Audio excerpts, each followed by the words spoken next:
Pirouette, pirouette, pirouette like a witcher. For the people who only watch the series, it might not be as obvious, but if you read the books, I'm sure you know what I'm talking about.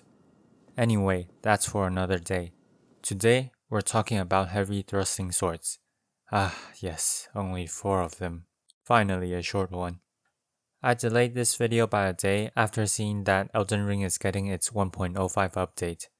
I didn't want to release a video that's already out of date the moment I released it, so this video should be up to date for patch 1.05. The discussion for heavy thrusting swords will be split into unique and regular heavy thrusting swords. The regular heavy thrusting swords will be split up into these sections because of the similarities the infusions share.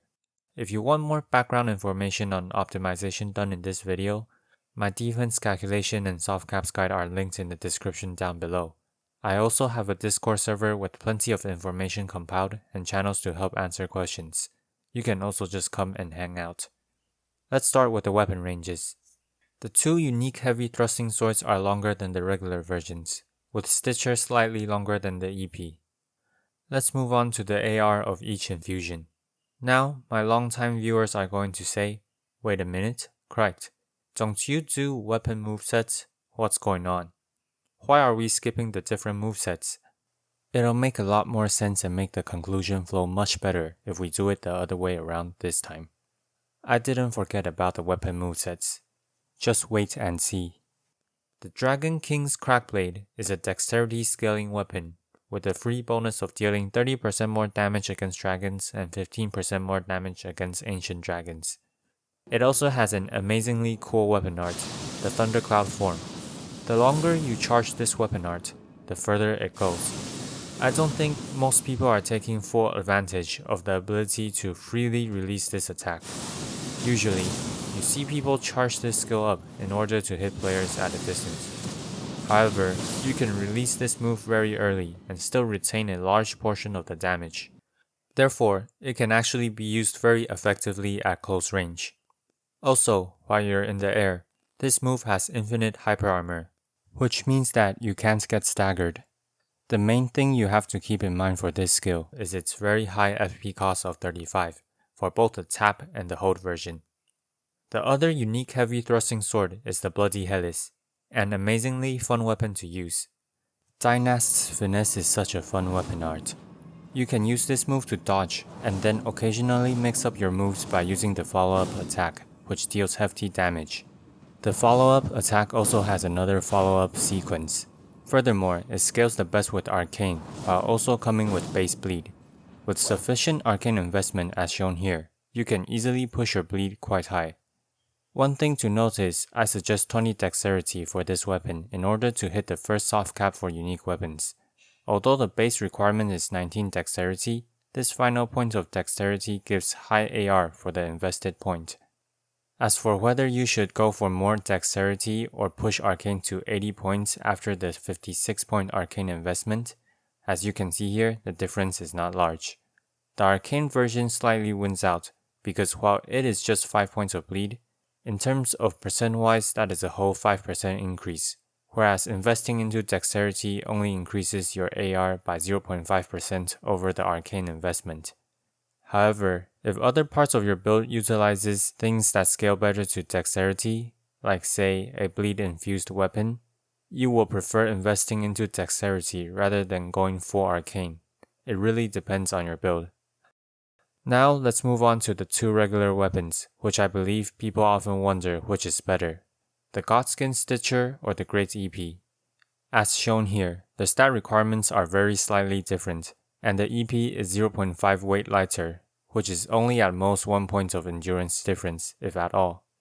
Embarking on the answer to this question, let's start with the heavy infusion, where the EP slightly wins out by a tad bit in terms of AR. As for the fire version, Stitcher is the one that comes out with a slightly higher AR. So far for the strength infusions, nothing that really stands out. For the keen infusions though, you will see an AR difference that is larger than the difference when we were comparing heavy infusions. That and the Godskin being longer while also having a lower strength requirement makes it a slightly better pick for keen infusion in my opinion, especially if the extra 0.5 weight doesn't matter for you. The same can be said for the Lightning Infusion. One thing I do want to point out here though is if we compare the Lightning Infusion of either of these weapons to the Dragon King's Cragblade, you will see that the overall AR of the Cragblade is significantly higher for just being 1 weight heavier. Even though it is also a split scaling weapon, it has more focus on the physical attack side, which works really well with counter-attacking. If you don't know, Elden Ring has a counter-attack mechanic I previously covered in my spear video, for example. For weapons that do piercing damage, they get a bonus for attacking an enemy during recovery frame of the enemy's attack, because the enemy's versus pierce negation would be lowered by 30%. And since this weapon is also longer than either of the regular heavy thrusting swords, if you want a dexterity scaling heavy thrusting sword for its moveset, like the heavy running attack that's great at initiating or roll catching, the Cragblade is a really good option. Likewise in PvE, if you're not very dependent on your weapon art, the Cragblade will have a much higher AR if you want a dexterity build. Next, quality is as poor as usual for the number of stat points you invest in it. This is not really a great option for meta PvP levels. It is more for PvE when your stats are maxed out. For Flame and Sacred, they're basically the same thing. You're just picking which element type you want. The Godskin Stitcher comes out slightly on top with a tad bit more AR. And the same thing can be said for the Magic Infusion. These are really choices where you want to mix magic into your setup. If you're going more for attacking with the weapon itself, Code is probably better than magic for you.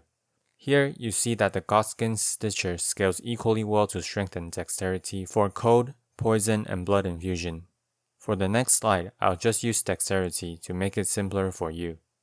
What is funny though is the Great EP was winning only during the Heavy Infusion. In fact, its heavy version does better than its keen version. Yet, for Code, it scales better to dexterity. Overall, for Code, the difference is really quite small. Oh, by the way, I'm using 70 dexterity and 20 intelligence because it gives better AR while keeping the amount of stat points invested more constant. As for Poison and Blood Infusion, they're basically just a choice between Poison or Bleed as your status effect.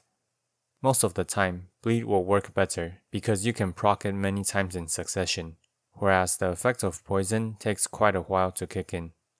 The regular heavy thrusting swords don't have any base bleed for you to overwrite, so unless you really want Poison, you will probably end up with the bleed version.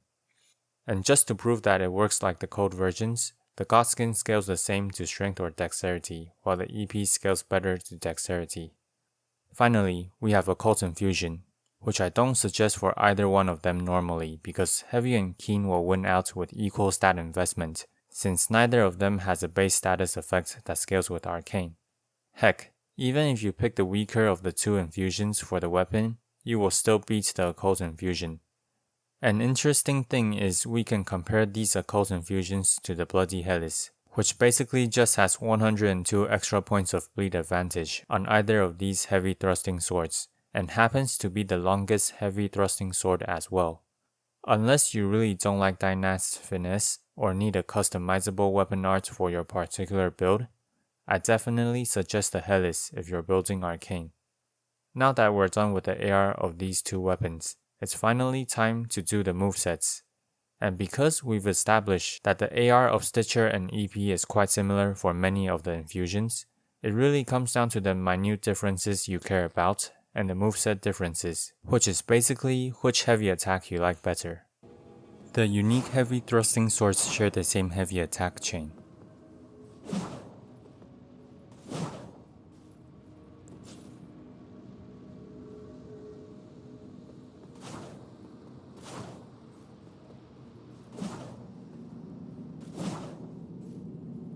The Godskin Stitcher has a very similar heavy attack, but its charged heavy attack version stabs twice on each hit.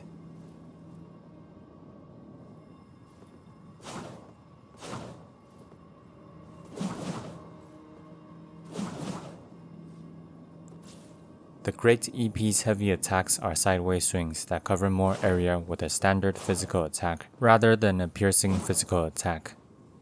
Because of the heavy attack differences, the The unique heavy thrusting swords share the same feint animation, which is a move only available for curved swords, thrusting swords, and heavy thrusting swords, that you can perform by dodging while charging up a heavy attack to cancel the charge up. The regular heavy thrusting swords have a different feint animation that isn't quite as wide as a unique version on the first heavy attack.